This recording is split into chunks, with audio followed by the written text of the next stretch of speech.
Welcome to the July 8th, 2019 Advance Report for McGowanGroup clients and NetWorthRadio.com listeners. I'm Spencer McGowan, President, McGowanGroup, and your financial weatherman with your mid-year weather report on the global financial markets. We will cover some warnings. We'll also cover some triangulation for the rest of 2019. First, this was the best first half for U.S. equity in 22 years. You can see large cap stocks 18.5%, the S&P 500 and the Dow commensurate with that. The S&P 500 actually making new all-time highs this past week. What we have with real estate investment trusts, year to date at 19.3 and a 15-year winner at 8.5. We're seeing signs that real estate may be overpriced and cooling, and we cover that in the long play program at NetWorthRadio.com.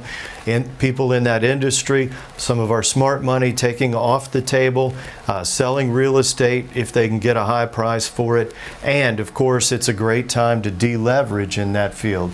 Small cap, 17%. That's a very healthy return. It was really a complete recovery from the first bear market in 2018 in 10 years. And congratulations if you made it through the bear market and ascended to new high valuations. That's what we're seeing here. High yield, that's U.S. junk bonds, if you will. More volatile, they behave like stocks. They were a healthy return, 9.5% year to date, and over the longer term, about a 7.3%, topping the other fixed income choices.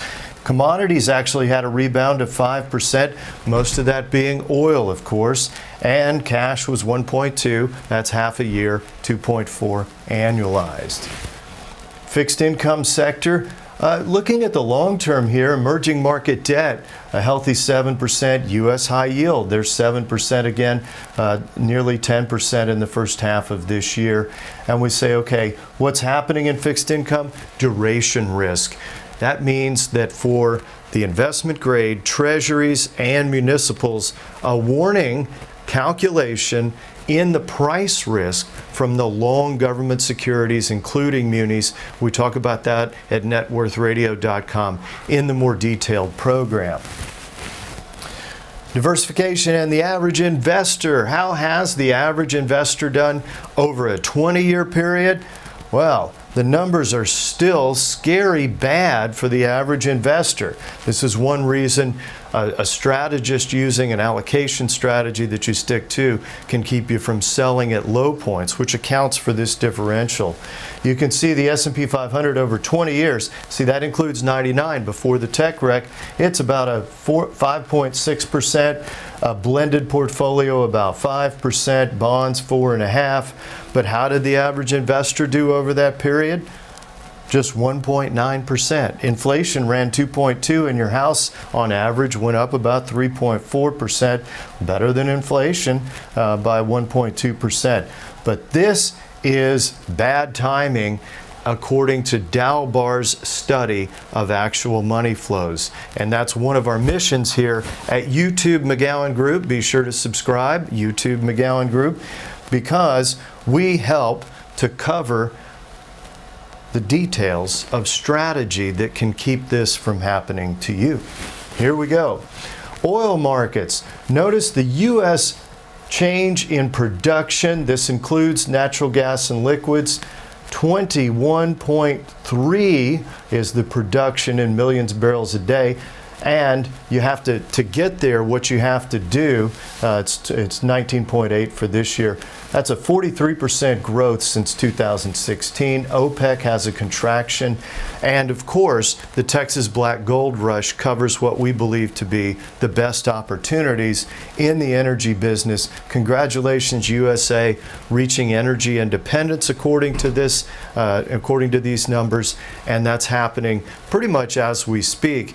We want to take advantage of that because it tends to be one of the better inflation hedges. Federal finances, the budget this year, $4.4 trillion, and you can see the borrowing at a massive $900 billion. Eventually that is an issue, but this week, U.S. Treasury U.S. Treasury bonds on the long end, they bought with both hands. And what you saw was a 3-year low on the 10-year Treasury at about 1.95%, and the 30-year Treasury only paying about 2.5%. So this says that eventually that may catch up in a rate spike. Consumer finances, quick point, congratulations to the United States as a team. Well, household assets reaching a record 110 trillion as we speak. You can see the massive recovery even above the 2007 before that. NetWorthRadio.com and YouTube McGowan Group. I'm Spencer McGowan, your financial weatherman, President, McGowan Group. Come down to the Crescent, meet the team that cares, and update your plan for the second half of 2019. My firm, McGowanGroup Asset Management, sponsors NetWorthRadio.com and, of course, our YouTube channel under McGowan Group. Some educational disclosures and discussions that I wanted to add to the broadcast. The first is, I'm very proud of our team, including Stephen Norris, who will be added as soon as we redo the picture. He's our newest team member. Come down, meet the team that cares, get a written plan, because the securities we discuss, the financial news we discuss, that's not a recommendation until you actually come down and get a customized plan at the Crescent. You'll get a tour, and we look forward to seeing you. We're going to cover value at risk of loss in portfolios, and you can see it right here. Learn about our performance, what happened in 2008, how long did it take to recover. All of those items are posted right here at NetWorthRadio.com or the McGowanGroup.com.